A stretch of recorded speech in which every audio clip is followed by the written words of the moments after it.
L'incident aurait passé inaperçu si les déclarations suivantes sortaient de la bouche d'un observateur lambda ou d'un quelconque opposant. Mais ce n'est pas le cas. C'est la ministre de la Communication en exercice, également, porte-parole du gouvernement malgache qui accuse directement la France de fomenter des troubles à Madagascar. Le 22 janvier 2021, elle l'a dit sur les ondes de la radio nationale lors d'une émission dédiée au programme gouvernemental.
Ces dires coïncident mot pour mot à la publication d'une société de médias lui appartenant sur Facebook, toujours le 22 janvier 2021 à 15h09.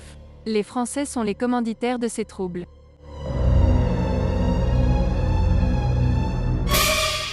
On le sait dès que le régime d'André Rajouel n'a osé réclamer les îles Éparses.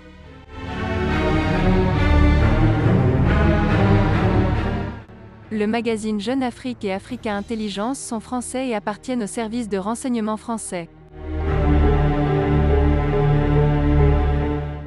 Paul Rafano Arana, qui s'appelle en vérité Paul Maillot, est français.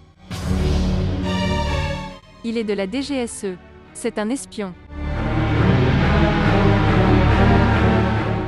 La ministre a aussi évoqué lors de son émission que l'opposition cherche à provoquer une guerre interne entre Rajouel et Paul Rafano Arana.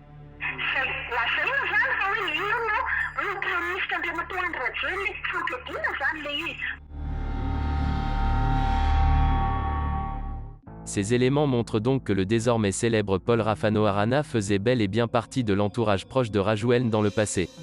Il était son conseiller diplomatique sous la transition mais se trouvait dans le collimateur de l'entourage de Rajouel depuis novembre 2020.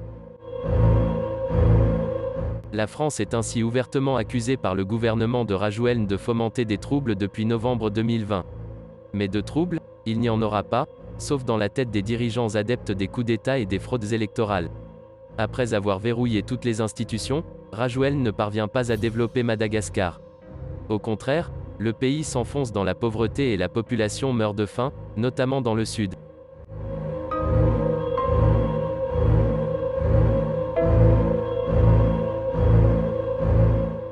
On s'interroge enfin, comment la France réagira-t-elle face à ces accusations incessantes et officielles des dirigeants complotistes de Madagascar ?